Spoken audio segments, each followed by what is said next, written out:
All right, the chair moves that House File 3032 be recommended for re-referral to the Committee on Commerce. Representative Halverson.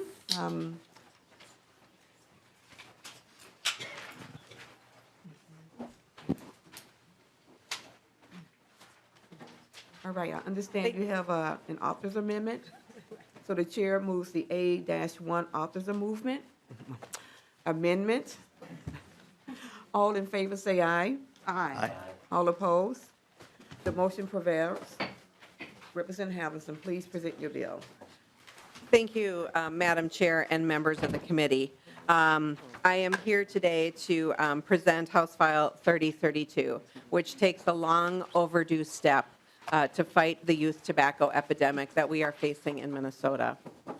It would clear Minnesota of all flavored tobacco products. It sounds like it's a big step, but this is something that we have needed to do for a very long time. Because of important policy decisions that this legislature has made over the years, youth smoking is at a historically low rate, but we are losing. We are losing our position in the state as one of the historically low rates of youth tobacco use. In spite of these huge gains, we are now seeing the vaping epidemic take hold in Minnesota as it has around the country. The United States Surgeon General has described it as an epidemic.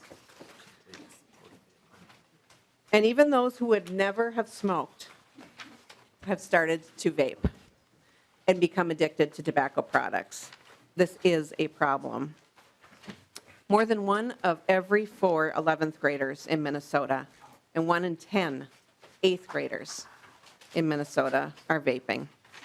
And if they're vaping, they're addicted to tobacco products.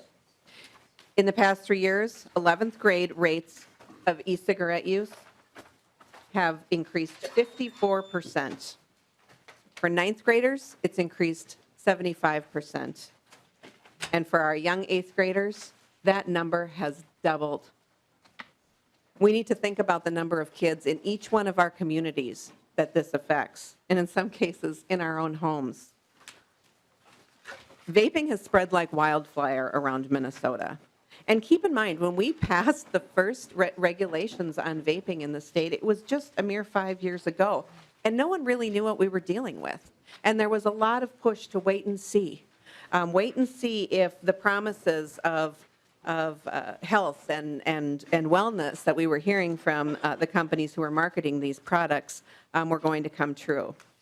Instead, what we have is what we had for generations. We have people addicted to nicotine, and that those numbers are growing, and the numbers are growing most among our youth. So it's now or never. Nobody really knew what the vaping industry was when it started, but we know today. We know that it's big tobacco, and they're back. Together with their business partners, Altria, Philip Morris, Juul is largely responsible for this youth vaping epidemic. They've targeted kids as young as 8 with their products through school programs, through summer camps, through social media influencers, and even ads on Nickelodeon and on homework websites. Kids see vaping ads everywhere they are. I'm not seeing vaping ads, but my kid is. This is the industry that heartlessly referred to children as replacement smokers in documents that were unearthed in the historic tobacco lawsuits. They're still looking for their replacement customers, and they're finding them in Minnesotan kids. One of the most effective ways they have used to market their products has been to use kid-friendly flavors. These have been critical to getting the interest of children in e-cigarettes. These e-liquids come in all kinds of candy flavors like Skittles and gummy bears and cotton candy and any other kid-friendly flavor that you can imagine. But they also use mint and menthol flavored products to market to kids and to other communities in the state of Minnesota. The fact is, menthol for generations has been marketed targeting specifically the African American community in Minnesota and around the country. Menthol makes it easy to start smoking. and menthol makes it hard to quit. The federal government has nearly complete authority to regulate all tobacco products, including e-cigarettes, but they have failed to do so. Last September, the president promised to ban all flavored e-cigarettes, but the proposal only ended up being temporary on some candy-flavored cartridges or pods. And while we wait, the epidemic continues to grow.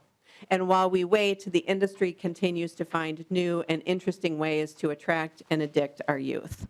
Since last year, when we were here talking about the e-cigarette epidemic, a whole new crop of vaping products have gotten onto the marketplace. I've got a few right here. If we could maybe have the pages start passing these things around. Unicorn drops, this is kind of the Puff Bar, which is a disposable e-cigarette product. Smell it. It smells deliciously fruity and wonderful. It contains 3 packs of cigarettes worth of nicotine. We also have, and it's not just the vapor products, but little cigars are also very popular as flavored products among children. In addition, we've got high-tech looking cool things. Would you ever guess that you could smoke with this? No. This is another vaping product. So another delivery tool for nicotine. So the industry, as you guys can see, continues to be one step ahead of the rest of us. And our kids can't wait for Washington to catch up. We can do the right thing in Minnesota now, and we can't move fast enough. Today, you're going to hear a lot of misdirection from the industry who are profiting off of our kids and their tobacco addictions. You're going to hear that e-cigarettes help people quit smoking. The evidence just is not there to back that up. We have seen through our adult tobacco surveys that the incidence of adult e-cigarette use has not changed much since they were first introduced. The changes, the increases are actually happening among our youth. They're really not happening among adults. And when adults do use e-cigarettes, they report, or trying to switch, they report really using both combustible tobacco and e-cigarettes. And keep in mind, what they're using when you look at e-cigarettes are largely unregulated with regard to how much nicotine is in the product. So while we know how addicting your combustible cigarette is, when you have a single cartridge that can contain 3 packs of cigarettes, we are dealing with a product that is going to addict people in lightning fast succession. And addicted people aren't making consumer choices. Addicted people need to feed that addiction. Because of this, Minnesota, has invested a great deal in helping provide free cessation and quit products for Minnesotans, and those are out there for people. Things that have been actually FDA approved. Products that you can work with your doctor to make sure that you are not trading one addiction for the other. And we definitely encourage people to use the FDA-approved quit smoking devices. The biggest indicator that e-cigarettes aren't a quit smoking device is the industry itself. They sued the FDA to not be considered a quit smoking device. It was their own choice, and it is their own argument that they are not a quit smoking device. You're also going to hear that these flavors are good for adults. But as we know, e-cigarettes and flavored tobacco don't help people quit. And if we continue to allow these flavored products to proliferate, it's our kids who are going to suffer. Flavors are luring millions of kids into addiction and keeping communities of color addicted to deadly menthol cigarettes. Today, more than 5 million teens in the United States are using e-cigarettes regularly. Most of them because they like the flavors. When you poll them and you say, why do you use these? It's because I like the flavors. And tobacco doesn't care which product they're using. They know that these devices are addictive, and they get to reap the profits from that addiction. You will say that a flavor ban might have business concerns, but I'm going to tell you, as I've been part of these discussions for well over a decade, we have heard over and over again the the impact that our important regulations to help stem the tide of youth tobacco addiction is going to do to businesses. And the dire predictions that we have heard that we were going to put restaurants out of business, that retailers were not going to be able to compete because Minnesota took an aggressive pricing strategy with cigarettes to make sure that we kept kids away from cigarettes. Those are the policies that got us our historically low tobacco utilization rates in Minnesota, and business has continued to thrive. The testifiers today are going to share what we're seeing in Minnesota. But before we hear from them, I just want to give you some highlights from what the bill, so we can see what the bill actually does. Section 1 is going to right-size the administrative penalties on tobacco retailers. They haven't changed since 1997, and it's important that we continue to make sure that we're putting pressure on anybody who chooses to sell tobacco products to youth. And so we're going to increase those penalties, and those penalties actually can go to payments to support compliance and enforcement for our local governments. Section 2 ensures that existing administrative penalties on individuals apply when somebody sells or gives away tobacco products in our state. Section 3 covers the penalties for minors caught selling or giving flavored products to others. And in Minnesota law, local units of government have the opportunity to create their own laws. And I will tell you, in Minnesota, we already have 15 communities, I might get corrected on this in other testimony, that have chosen to ban most or all flavored tobacco products. So local units of government are taking this action around the state. Section 5 is important. It clearly defines what tobacco products are and what we're talking about with regard to a flavored product. You will see it is thorough, and it is thorough because every time we bring regulations in, we have been outsmarted by big tobacco.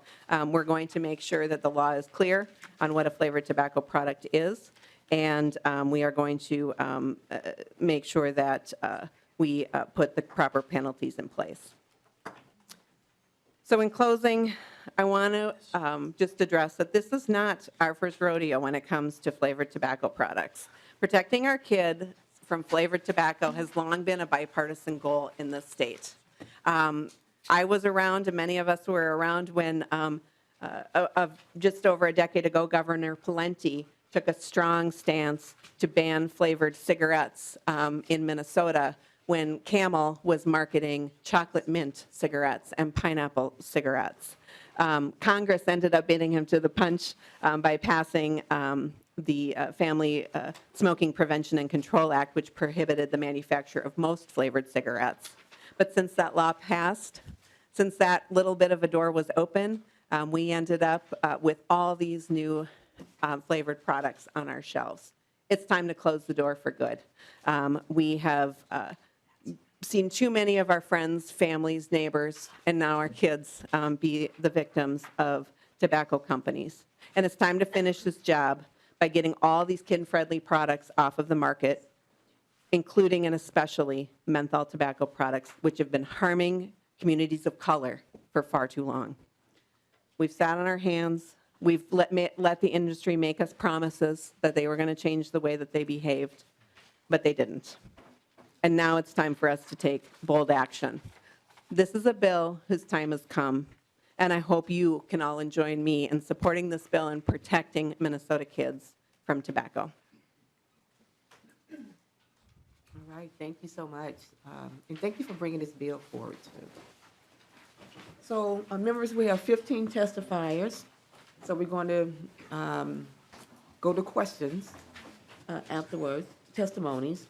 To the testifiers, I would need to give you at least 2 to 3 minutes to present before us so that we can have room for committee discussion and questions. So the first one is Latrisha Vetaw.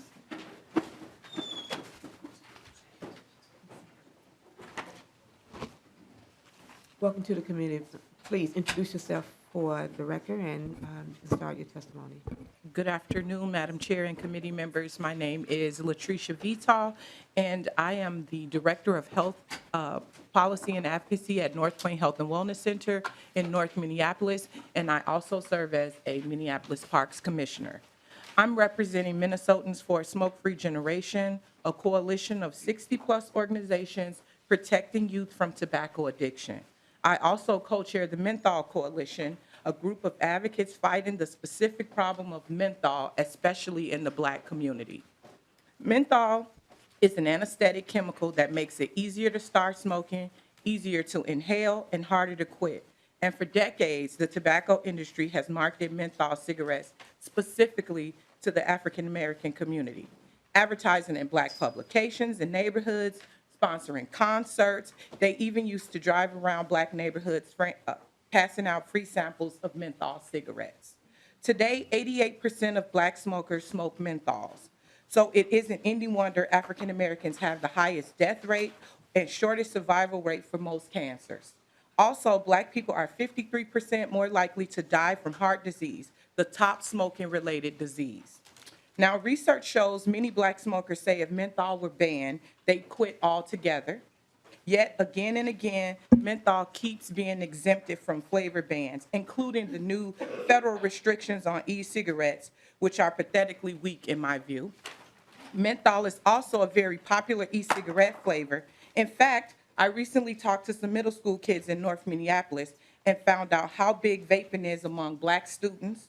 I guess I thought vaping was mostly happening in other schools, but no, it's everywhere. It's affecting all of our communities. And of course, Black people aren't the only ones hurt by menthol products. They're popular among all demographics, including kids, the Latino populations, LGBTQ, and yes, even straight white people. In Minneapolis, I work to help pass an ordinance restricting flavored sales to adult shops only. Unfortunately, what we've seen is tobacco retailers bending over backwards to get around it, putting up walls and claiming they're two separate stores instead of one. That type of thing. That's why I'm happy Representative Halverson's bill takes such a strong stand. Thank you. It's a full ban on flavored product sales, not just designating which stores can still sell them. Turns out that's what's necessary when tobacco sellers don't want to follow the rules.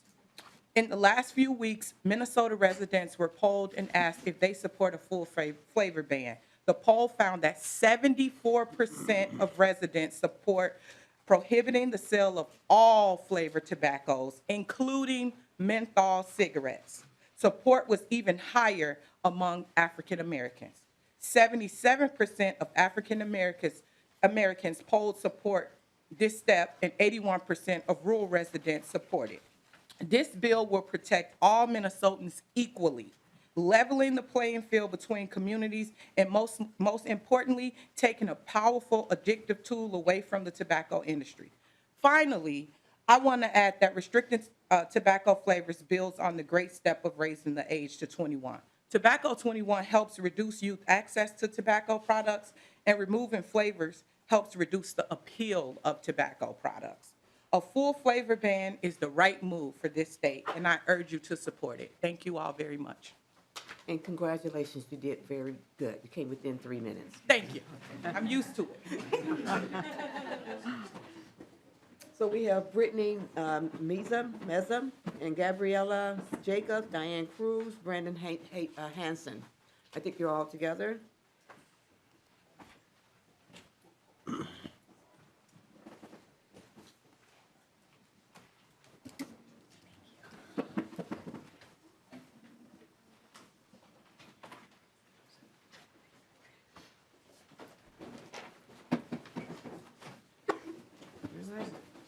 Well, good afternoon and welcome to the committee. Could you please introduce yourself for the record? Yeah, and hi, my name is proceed. Britney Meza. My name is Diane Cruz Mejia. Gabriela Graciela Jacob. And my name is Brandon Hanson. So our first speaker is, Hi. can you repeat your name? So just for the record. So we Yeah, can make Britney sure. Meza. Thank you, go ahead.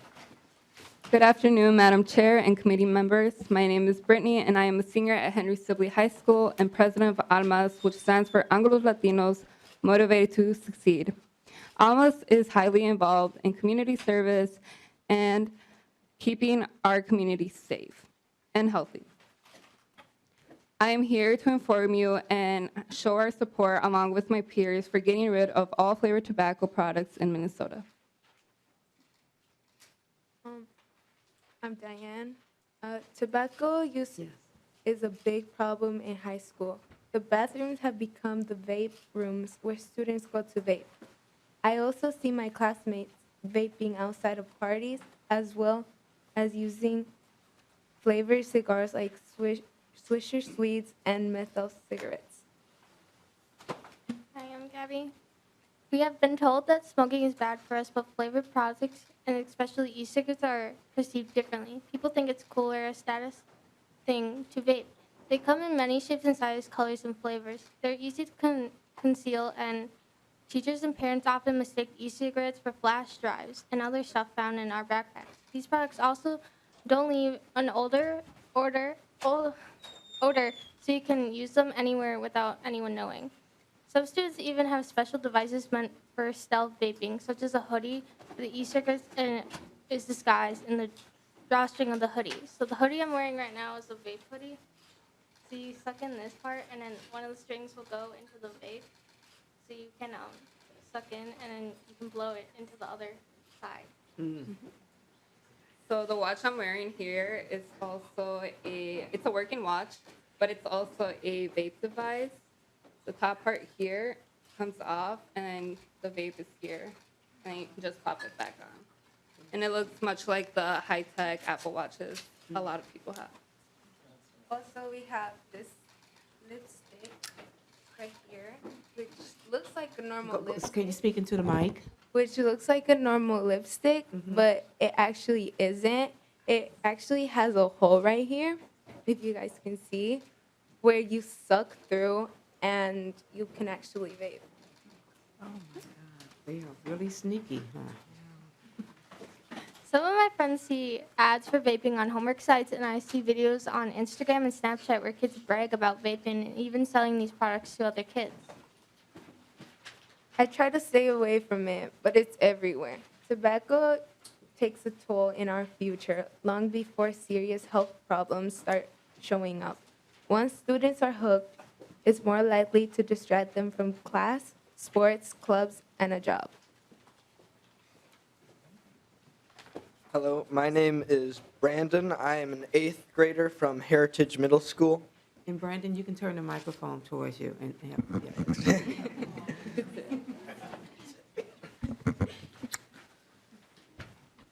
When I was in 2nd grade, me and several other people were part of an Almas video. We wore blindfolds and were given several objects that smelled like candy, fruit, and several other things that seemed appetizing to me in particular. Once we took off the blindfolds, we found out that all of the things we were given were tobacco products. And me and everyone there were confused about why these flavors even existed, since we grew up knowing these were bad in general. Now that I'm in middle school, I'm sad to say that I think I know why, and now these products are present in my school. Thank you. Flavors are a huge part of the attraction for kids. Getting rid of the flavors will help keep my friends, family, community from becoming addicted to tobacco products and stay healthy. Thank you for your leadership, and we hope that you will support this bill.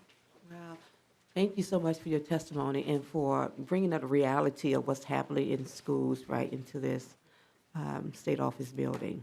Thank you for your testimonies. Thank you. So Dr. Lori DeFrance will be our next testifier. And Dr. Mark Steffen. This will be next.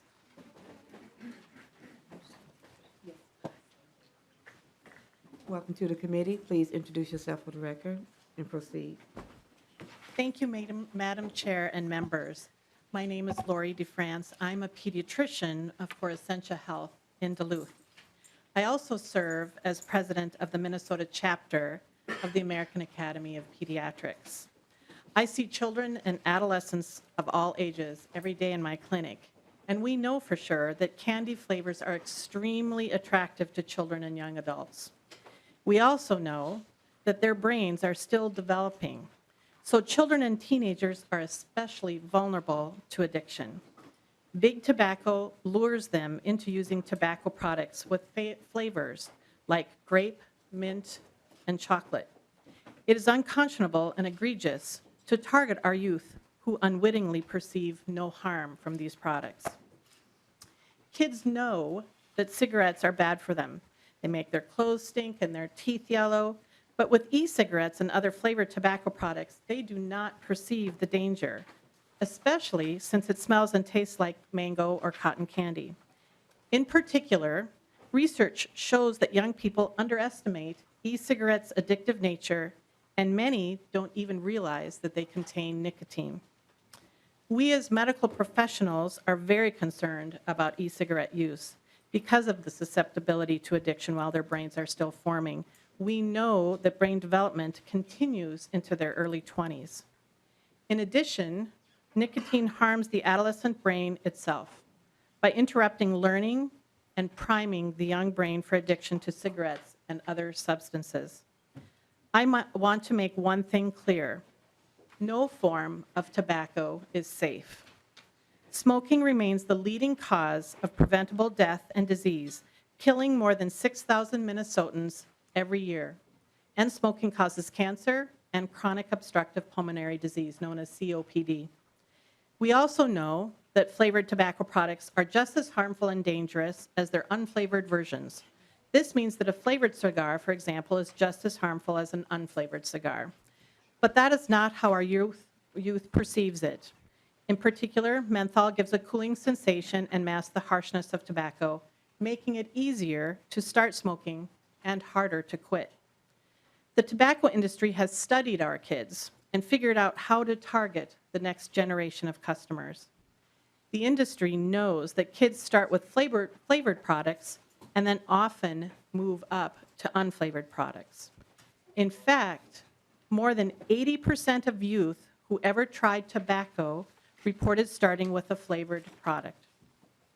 And youth who use e-cigarettes are more likely to go on to smoke combustible cigarettes in the future.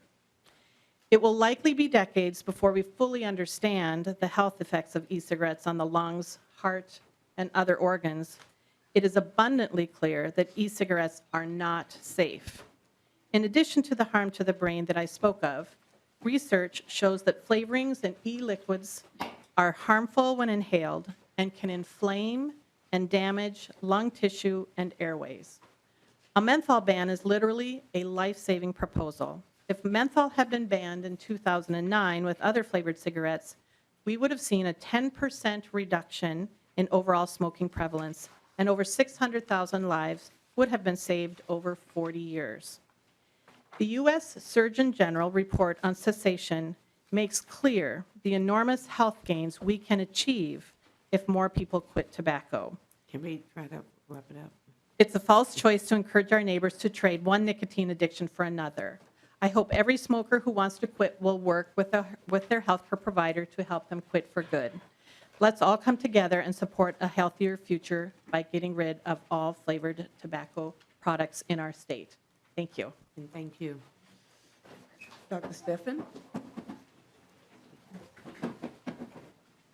And next will be Dr. Yee. Good afternoon, Welcome to Madam the Chair. committee. Yes. My name is Mark Steffen. I'm a physician, and I have a master's degree in public health. I currently serve as the Chief Medical Officer at Blue Cross Blue Shield of Minnesota. Today, I want to stress for you the costs of smoking, not just in terms of health, which are well known, but also the financial costs, whether we smoke or not.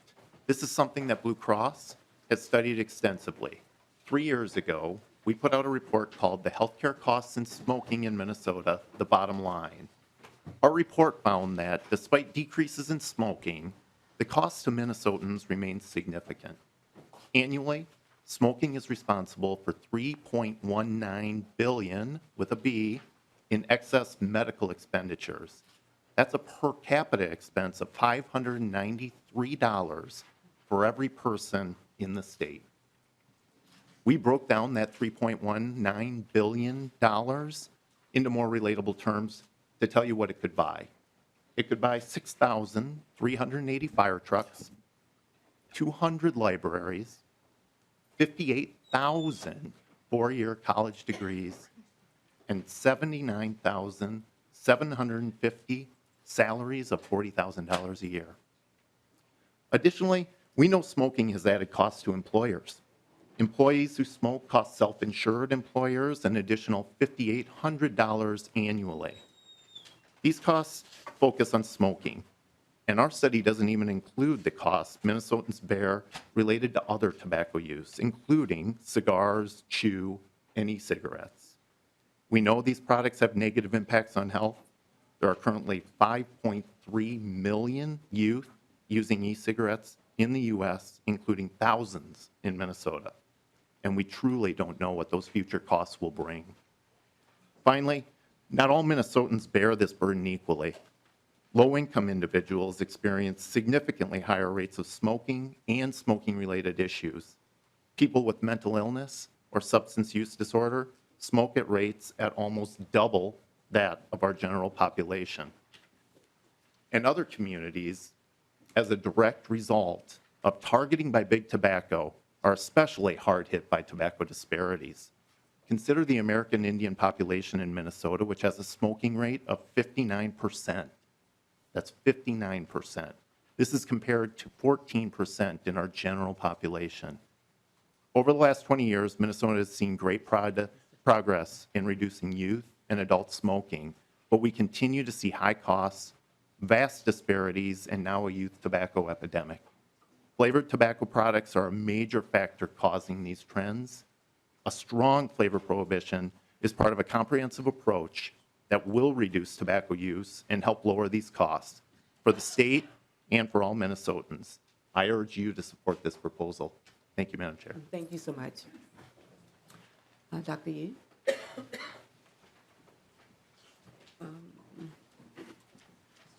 And next, after Dr. Yee. would be- Madam Chair, members of the committee. Welcome to the I'm- committee. Thank you. Oh. Go ahead. Go ahead. I'm Okay, sorry. Madam Chair, members of the committee, I'm Douglas Yee.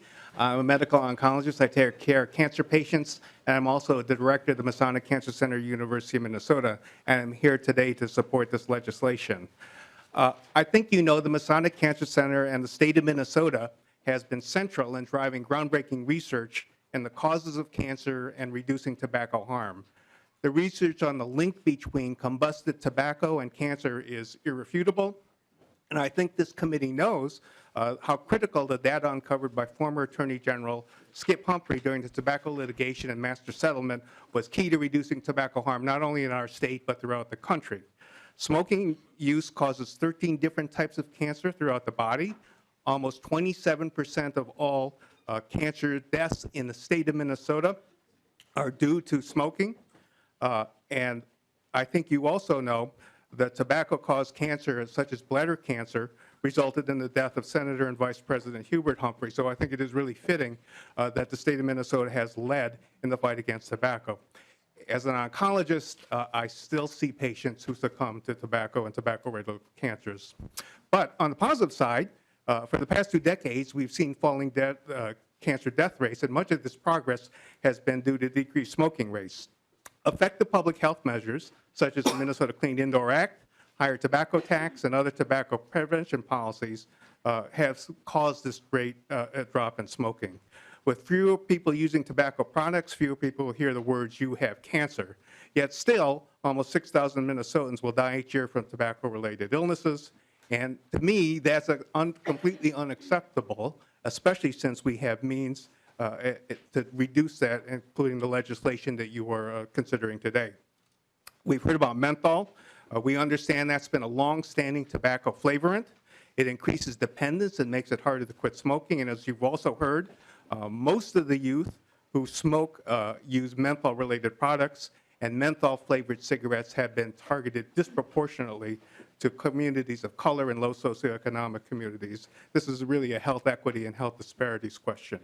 I don't think there's any question that the sale of flavored combusted tobacco products should be restricted. Also, as you've heard, unfortunately, we're now confronted with an alarming rise in youth e-cigarette use.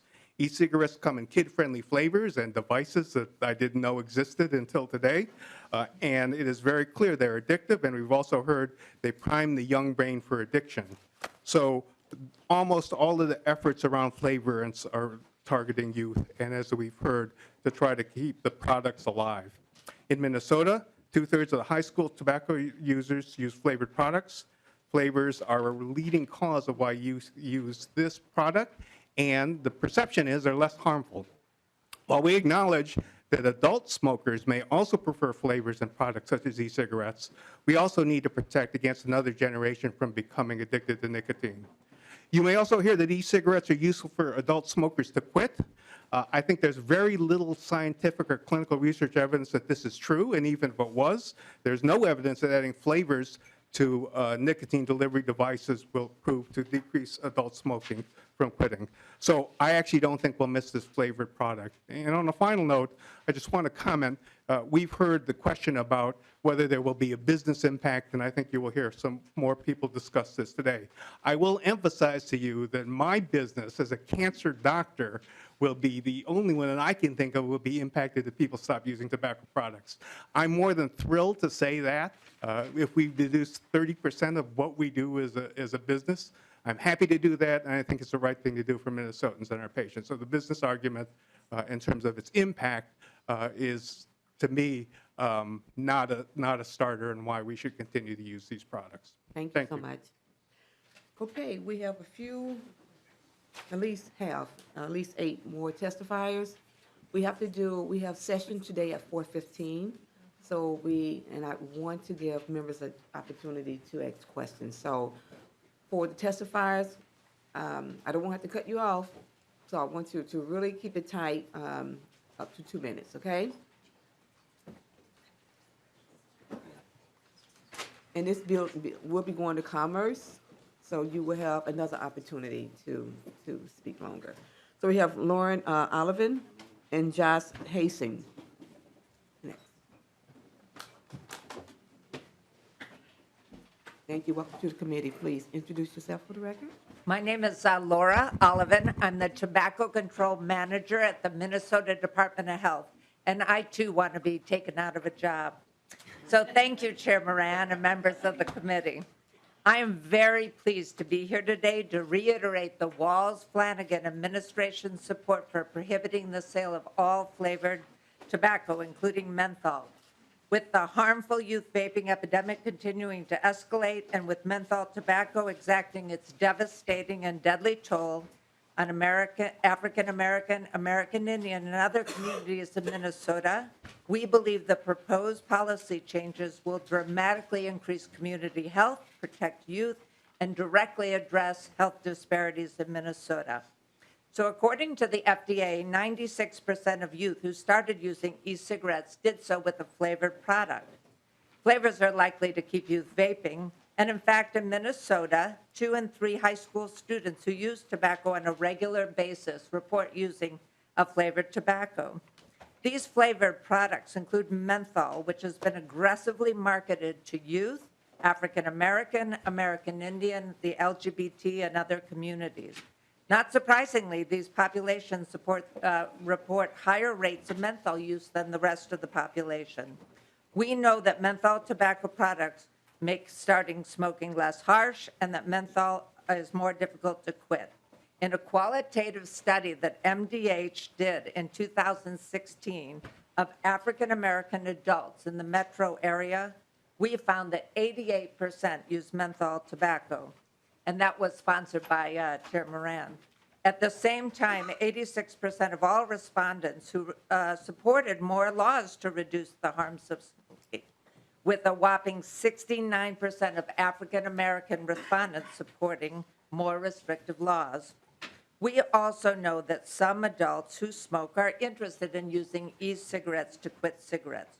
According to the new Surgeon General's report on cessation, e-cigarettes are a continually changing and heterogeneous group of products and are used in a variety of ways.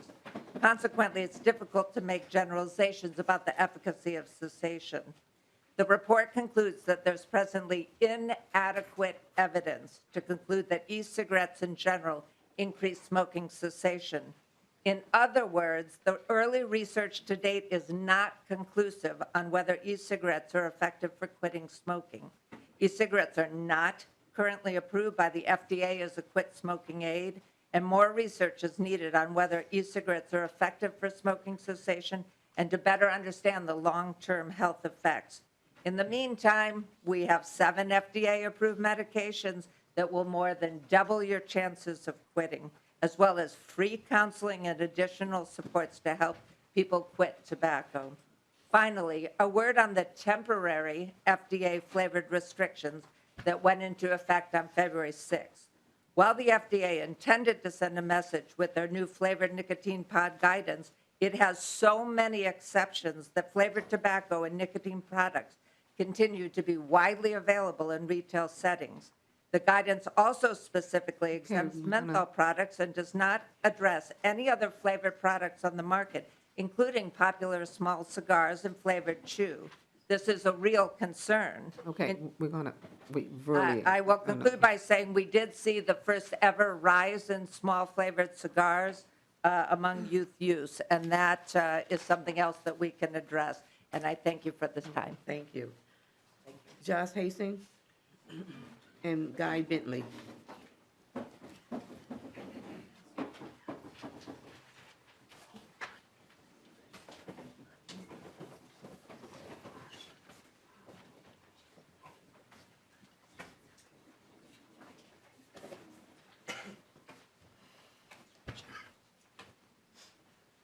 All right, Josh. All right, Josh. Is that Bentley? Yes. Okay, please introduce yourself for the record and proceed. Chairman, members of the committee, my name is Guy Bentley. I'm Director of Consumer Freedom at the Reason Foundation, a 501c3 nonprofit think tank, and my research focuses on the regulation and taxation of tobacco products. A reference was just made to the Surgeon General's report and the efficacy of e-cigarettes to quit smoking. I'd just like to point out that the Surgeon General's report also said that there was suggestive but not sufficient evidence to conclude that banning flavored tobacco products would increase smoking cessation. Proposals to ban the sale of flavored e-cigarettes to reverse or stem the rise of youth vaping have been made all but obsolete by action taken at the federal level. The tobacco age has been raised to 21, and the most popular flavored products used by children have been made illegal. Furthermore, the latest data from the Centers for Disease Control and Prevention released in December shows that flavors are not the leading reason for youth initiation. More than 78% of youth gave reasons other than flavors for why they use e-cigarettes. The leading reasons were curiosity and used by a friend or family member. Just as the availability of flavored marijuana, alcohol, or even condoms fails to predict drug use, underage drinking, or sexual behavior, the same is true for e-cigarettes. The scientific evidence from the United States and the EU proves beyond any reasonable doubt that e-cigarettes are safer than combustible cigarettes, and they are more effective than traditional nicotine replacement therapies at helping smokers quit, as the New England Journal of Medicine has shown. A widely cited paper by published in the Journal of the American Heart Association claiming e-cigarettes increase the risk of heart attacks was retracted just last week because its findings were found to be unreliable. According to the Yale School of Public Health, quote, a ban on flavored e-cigarettes would drive smokers to combustible cigarettes, which have been found to be the more harmful way of getting nicotine. Writing on e-cigarette flavored bans last year, Professor Michael Siegel of Boston University School of Public Health said, by creating barriers to a much healthier product, these laws will simply force smokers to return to cigarettes. And according to a study published in January in the National Bureau of Economic Research, Minnesota's e-cigarette tax has already caused 32,000 more adults to continue smoking. An e-cigarette flavor ban, I'm afraid, would most likely exacerbate this already worrying trend. Now, as it comes to menthol cigarettes, actually analysis by the Reason Foundation has shown that states that over-index on the sale of menthol as a proportion of all cigarettes sold actually have the lowest youth smoking rates, not the highest. Also, in terms of youth, those who use menthol, it's about a third of youth. It's not a majority of youth, and youth smoking is at a near historic low, and should actually the youth smoking of menthol cigarettes on a daily basis is so near zero that it's actually impossible to calculate with any accuracy. Okay, let's wrap it up. Thank you so much. Thank you. Josh Hastings, please introduce yourself for the record. My name is Josh Hassing. May I proceed? Yes, please. Thank you. On January 17, 1920, Prohibition was ratified as the 18th Amendment of the United States Constitution. This constitutional amendment banned the manufacture, transportation, and sale of, quote, intoxicating liquors. The motives behind Prohibition were to reduce crime and corruption, solve social problems, reduce the tax burden created by prisons and poorhouses, and improve health and hygiene within America. The lawmakers in D.C. that passed this bill, as well as the lawmakers in each state that ratified the bill in order for it to be added to the Constitution, had the best intentions at heart. They truly believed that what they were doing was the right step for American citizens. However, in the 13 years that Prohibition stood in America, the great social experiment, as it became known, did not produce the outcome that these many lawmakers had hoped for. Instead, Prohibition only increased crime and corruption, negatively impacted public health, and even went so far as to cause the deaths of roughly 10,000 American citizens within 13 years. These deaths were directly attributed to tainted liquor supplies, and some moonshiners would mix their liquor in lead vats instead of using stainless steel or copper. Other moonshiners would use wood to make alcohol instead of grain, which produces formaldehyde in the human body when the liver attempts to break down the alcohol. People who drank this bootleg alcohol risk going blind, succumbing to lead poisoning, and death. At this point, you may be wondering why I'm giving you a history lesson. The answer is obvious. Those who do not learn from history are doomed to repeat it. This is exactly what's going on with House File 3032. Those in support of this bill have obviously failed to learn from history and have failed to learn that Prohibition only leads to bootleg products on the black market, which negatively impacts public health. If this bill was truly about improving public health, you would be going after traditional smoking and big tobacco at least as much as you're coming after the vaping industry, because we are not big tobacco. Furthermore, you claim that flavors in vaping are the leading cause of underage use, which is false, by the way, but I have never seen anyone here publicly speak out against all of the available flavors in alcoholic beverages. Have any of you been to Applebee's lately? If this bill passes and becomes law, users of vaping products who do not simply turn to buying online products or go back to cigarettes will decide to purchase the needed e-liquid ingredients online and make it themselves in their own homes. Without the proper safety protocols that e-liquid manufacturers use, people in their homes may create contaminated e-liquid, putting themselves and anyone they share it with at risk. We will see a second failure of the great social experiment. Okay, I need you to wrap it up. That's it. I'm done. Beautiful. Thank you so much. Thank you. We have Madalena and Lance Clint.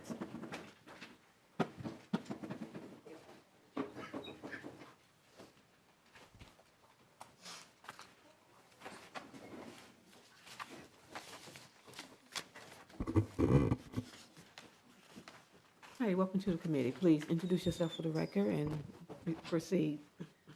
Yes, good afternoon, Madam Chair, members of the committee. For the record, my name is Lance Klatt, Executive Director of the Minnesota Service Station and Convenience Store Association. My organization represents over 400 independent first, second, third generation family owners and operators, the mom and pop shops.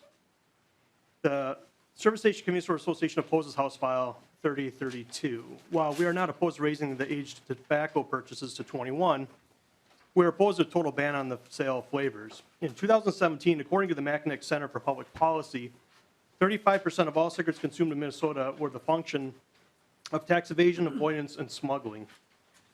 Minnesota, with the 8th highest tobacco tax rate in the nation, already boasts a higher cigarette tax per pack than our surrounding neighbors, and our small business owners in the border communities will be faced with further escalating losses in revenues and sales from a flavor ban. Tobacco flavors represent nearly 33% of our total tobacco purchases. In the past few years, we have seen firsthand the damage a flavor ban has on our small family-owned stores. Some stores in Minneapolis have closed, and others have moved to locations in nearby cities. A flavor ban will only open up even more of a black market, which you heard earlier. You can regulate our stores in Minnesota, but who's going to regulate the black market or sales on the internet? According to the Minnesota Department of Health, our store owners in Minnesota have a success rate of 97.4% when it comes to passing compliance checks. You can take away flavored tobacco, you can increase penalties to our store owners and employees for selling to a minor. However, a 97.4% compliance rate is one of the best compliance rates in our country. Instead of punishing our members for doing the right thing and further damaging these small family-owned businesses, just vote no on this legislation. And lastly, while I know this isn't in the jurisdiction of this committee, I hope you take into account what is likely to be tens of millions of dollars in lost revenue for the state of Minnesota. We'll see if this bill is signed into law. Revenue this committee is so desperately seeking to meet the numerous demands in our health and human services budgets. Thank you, and with me today I have one of my members, Madalena from Bobby and Steve's Auto World. All right, thank you, Lance. Good job. Thank you. Good timing. Good afternoon, Madam Chair and members. Like you said, my name is Madalena Ferreira. I'm with a small family chain with Bobby and Steve's Auto World. I'm not arguing that smoking is bad, and definitely I think it needs to stay away from kids. I'm a mom of 3. But I also know that we are very, very conscious retailers. We do everything in our power to make sure that we do not sell to minors. We install ID scanners. We teach our team members to ID. We do everything that we can to make sure that we're only selling the products to legal adult smokers. I've seen firsthand what happens with the ban. Half of our chain is in Minneapolis, which already had the menthol ban, and it's hurting our business a lot. We had to cut down our payroll. We can't reinvest in our infrastructures. And what we're seeing is our locations, used to be beautiful, and now we just can't keep investing in them and making sure that we are the safe haven for people to go to. Everybody goes to a convenience store. If you're out of town, if you're in town, we're community stores. This is where some places is the only place you can get your bare necessities. By hurting the business model that we have and not allowing us to continue to do that, we're going to see convenience stores close down. And that, I think, is going to hurt the cities. Because, again, we're open 24 hours. We have lights. We are a safe haven for these people to come to. I worked overnights for 3 years when I first started. I know firsthand that we're the only place sometimes open in town that people can come in and buy milk or eggs or so ever. However, we need the whole business to make it work and not just one aspect. So what I'm asking is, please do your homework. I agree that we have to help kids quit smoking. We don't want them to start, but let's not hurt the businesses that are doing the right thing in the meantime. Wow. Thank you. Thank you both. Thank you. Can we get Nathan Affield and Sue Sindt?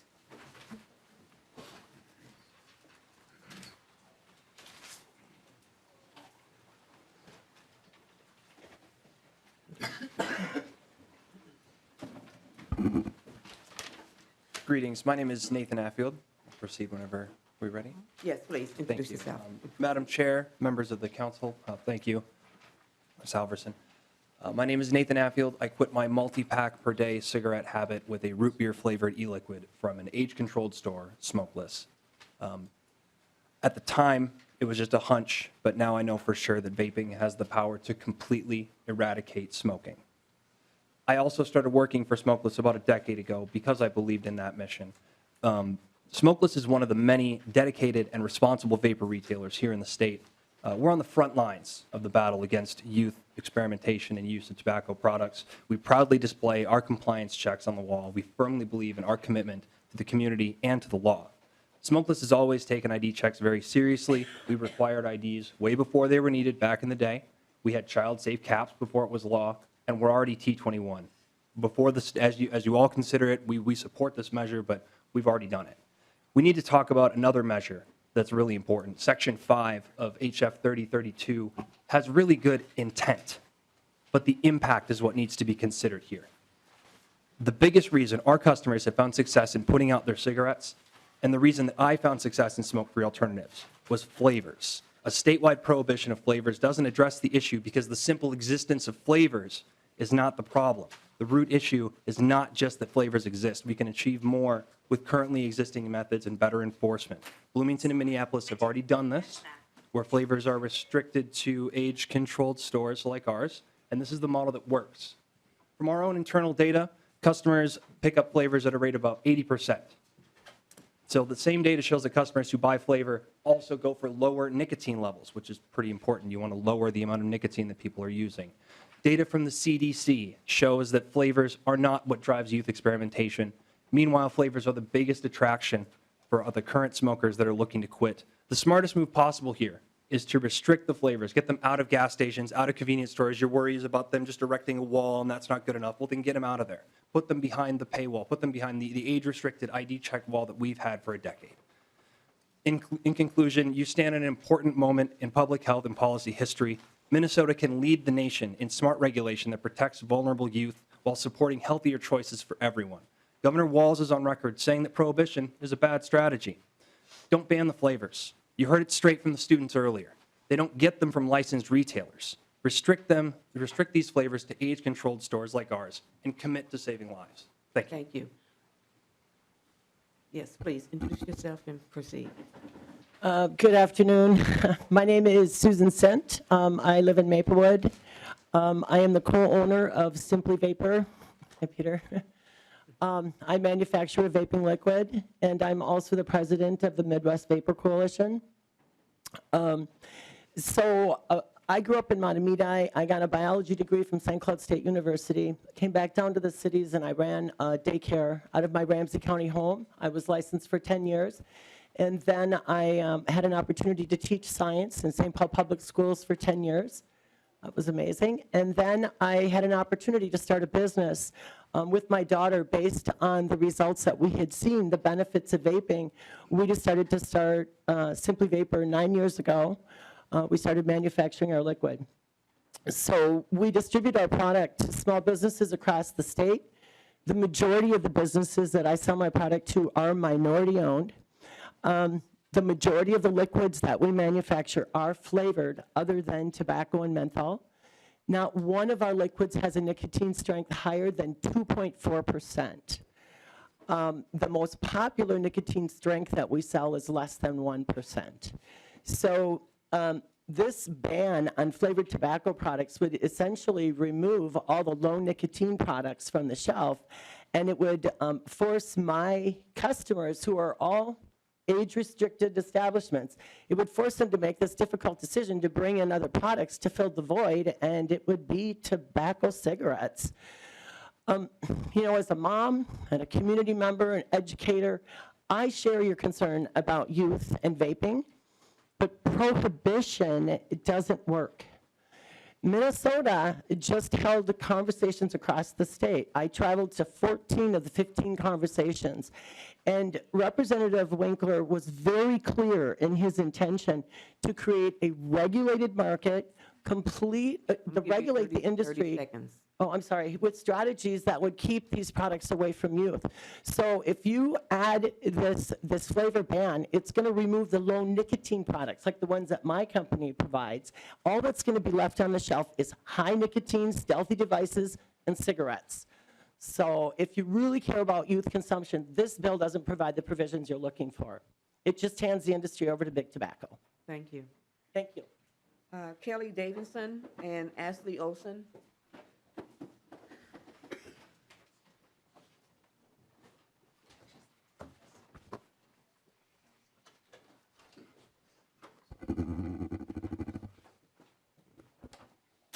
Okay, please introduce yourself for the record and proceed. My name is Kelly Danielson, and I live in Minneapolis. I'm a mom, a daughter, a caregiver, and a volunteer for the American Cancer Society Cancer Action Network. I've seen what decades of tobacco use does to a family, and this is intensely personal to me. I have seen how the tobacco industry tactics can lead to cancer, heartache, and ultimately death. I know how we fight back against this. My mom started smoking cigarettes in her early 20s and continued for over 50 years. In 2012, a tumor the size of a Nerf football was found on her right lung, and for the next 10 months, she faced 55 rounds of radiation, 6 rounds of chemo, and was still going through treatment when she passed away on August 6th of 2013. I took a leave of absence from work to be her caregiver, taking her to her appointments and doing whatever needed to be done. Tobacco took my mom's life and took her away from me. 6 years later, my stepdad, who smoked menthol cigarettes for over 50 years, had a stroke. At this time, doctors found tumors in his lungs, liver, bones, and lymph nodes. No treatment was available. He stopped eating, entered hospice, and 5 weeks after his stroke, he passed away. I was his caregiver, helped him to appointments, and to make sure his final affairs were in order. I used up paid time from work just to be with him, just to take another leave of absence, and we lost him last July. Big Tobacco relied on my mom and my stepdad to fill their pocketbooks for decades, but didn't care about them when they were dying because of their products. Now I see Big Tobacco has put the target on the back of my son. He's 11 years old and in 6th grade. He is biracial. The tobacco industry said that they reserve the right to smoke for the young, the poor, the black, and the stupid. They use flavors to hook kids like my son just to the next generation for their products. Flavors like menthol make it easier to start, harder to quit, and my son already saw his Nana and Papa die because of tobacco products. 30 seconds. And now is a prime target for the industry, for the tobacco industry. Please vote yes. I urge you to vote yes for House File 3032 today to protect kids across America and end the sale of all flavored tobacco products. Thank you for being here. Sorry for your losses. Thank you. Please introduce yourself for the record and proceed. Hi, my name is Ashley Olson. I'm one of the store managers at Pure Excel up in Cambridge, Minnesota. So I'm not going to repeat everything people who are opposing the bill already said. There's no point in repeating it. There should be a piece of paper being handed out right now with my proposed solution, one that will work long term. The one that is being proposed right now is not going to work. As stated on my paper, if you look on the page with the alcohol and cigarello flavors, they're all marketed towards kids. You cannot tell me that vape flavors are marketed towards kids, but alcohol flavors like caramel apple, whipped cream, cake, and cigarellos called Wild Rush, yeah, they are also going to be marketed towards kids if vaping flavors are as well. The issue is that we need to find a solution to teen vaping. And I have a 4-step solution that helps with that. Number 1 on the docket for my proposed solution would be to take away attractive labeling. In doing so, it will make kids not see the advertisement part of that. So we've been told that our advertisement of our boxes that we get in at our shop are kid-friendly. Well, we took off the attractive labeling. Well, that's not there no more. We could also take away the unique flavors like alien blood and stuff like that and just make it with the ingredient list of what flavor they're supposed to be, like apple, peach, strawberry. Second thing is we need to call upon the parents to take action. These are their kids. They need to educate, and to educate, they need resources. To get resources, they need people like you guys who are here to vote on this bill to help them get the resources to educate their kids. Knowledge is key here, guys. Anyone knows that.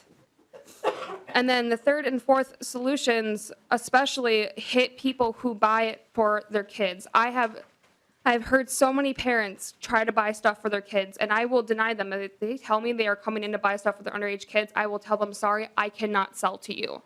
And that is the problem. It is not age-restricted retailers like us who are selling it that are the problem. It is the people like the parents, and the siblings, and the older friends.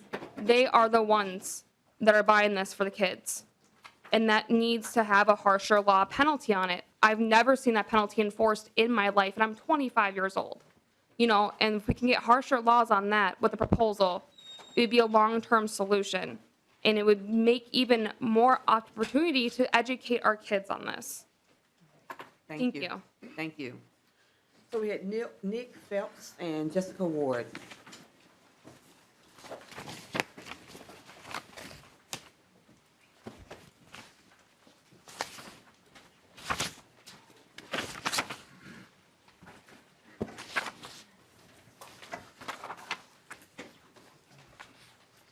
Okay, real tight, 2 minutes. Introduce yourself. Welcome to the committee. Introduce yourself and proceed.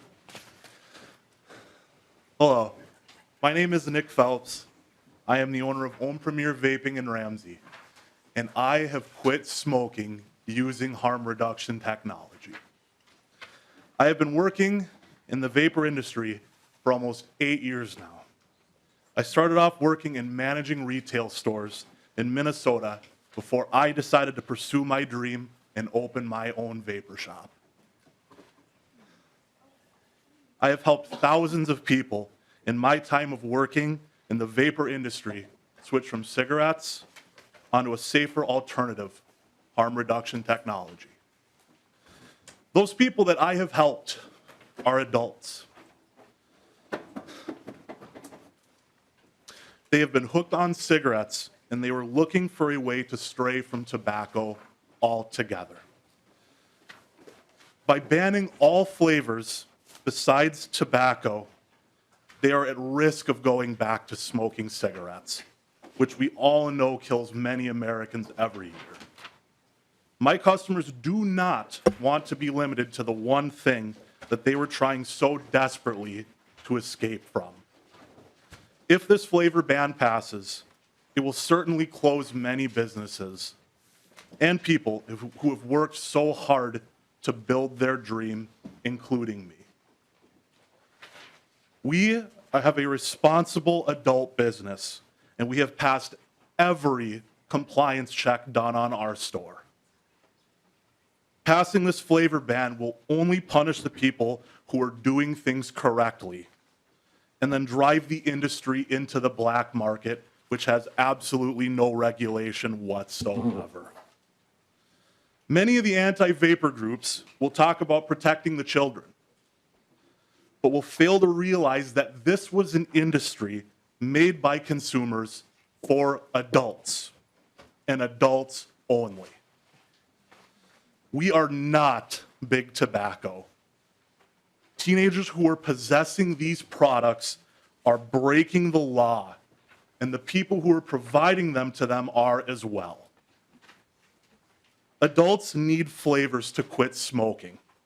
Leaving only tobacco flavors to be sold will send them back into the hands of big tobacco. I have over 2,500 customers at my store, and more than 95% of them prefer a flavored product. Thank you for allowing me to speak, and I hope you will consider my testimony in regards to this matter. Thank you so much. This is the last testifier. Please introduce yourself to the record. Yes, my name is Leah Vukmir, and I'm the Vice President of State Affairs for the National Taxpayers Union. Madam Chair, committee members, on behalf of the National Taxpayer Union, the nation's oldest taxpayer advocacy organization, I am here to express our strong opposition to House File 3032. As a former nurse practitioner and Wisconsin State Senator who chaired the Senate Health Committee in the great state of Wisconsin, I have grave concerns that this legislation would place the government between buyers and sellers, regulate FDA-approved products out of existence, while also creating unintended consequences. We hope that you stand with taxpayers and consumers in opposing this legislation. House File 3032 is a broad and expansive ban on tobacco and vaping products that are currently FDA approved. In essence, a prohibition. We believe this is excessive government overreach that will invariably spur an illicit market in the state of Minnesota, one that may result in harmful health consequences to the citizens of your state, including your youth. History is replete with examples of negative outcomes that arise from government prohibitions that was discussed earlier. Alcohol prohibition pushed individuals into a black market that exposed them to toxic levels of bootlegged alcohol. Similarly, this bill will expose individuals to dangerous counterfeit products, posing an undue health risk. If we have learned one thing from history, it's that government bans never eliminate the demand for the prohibited product, but rather they shift it to more harmful alternatives. The recent outbreak of e-cigarette vaping product use lung injury, it's called EVALI, has led to 2,600 hospitalizations in the United States and has claimed the lives of 60 individuals. The tragedy of these unfortunate deaths has led the government, both at the federal level and across the country in state legislative houses, to ban certain vaping products. I'll give you 30 but seconds. in an attempt to curb this national outbreak, what you may end up doing is actually create the unintended consequence of having more individuals exposed to the harmful products that are found in the illicit market. The CDC actually said that these outbreaks are linked to the counterfeit products. If you ban these products, what you will be doing is pushing your youth to that illicit market, increasing the risk to the harmful effects that the CDC outlined that provoked this outbreak in the first place. All right, Law- thank you. Thank you very much. Thank you. Okay, so members, we will come back on Friday. We know we need to be out of here by 4:15. And we will have discussion and a vote on Friday. If there's any members who would not be here on Friday who would like to ask the questions now, we have like a few minutes now. Okay, Representative Robbins. Thank you, Madam Chair. I'm sorry I will not be able to be here on Friday. I guess I have so many questions, and I'll submit some as well for Friday. But one of my first questions is, it seems like the addictive problem is the nicotine. And I visited my local e-cig store, and you can get 0 nicotine milligrams per milliliter up to 50. And the range of nicotine concentration in these liquids is huge. And I tend to believe from constituents who have reached out to me that this does help people quit when they can have the low nicotine liquids that are how they can taper themselves off. So why are we looking at the flavors and not regulating the volume or the concentration of the nicotine? Okay, to the testifier, please introduce yourself. I thought you were going somewhere else, so I thought I was going to need more technical help, but I can talk about why we're addressing it in this manner. Thank you. Madam Chair, my apologies. Madam Chair, Representative Robbins, I appreciate your question. I might have to stay here. The reason that we are attacking the problem this way is because this is the root of the problem. We know that flavors are a huge hook for kids, to get kids hooked on the nicotine in e-cigarettes. Where I thought you were going was to say that a lot of people use low nicotine or no nicotine e-cigarettes. And I think that Clearway, Minnesota might have some data on that. I don't believe that that is actually the way people use these products. The other thing I really need to emphasize is that these products are not quit smoking devices. That you cannot go into an e-cigarette store and get a prescription for how to quit smoking. You switch your addiction to an e-cigarette.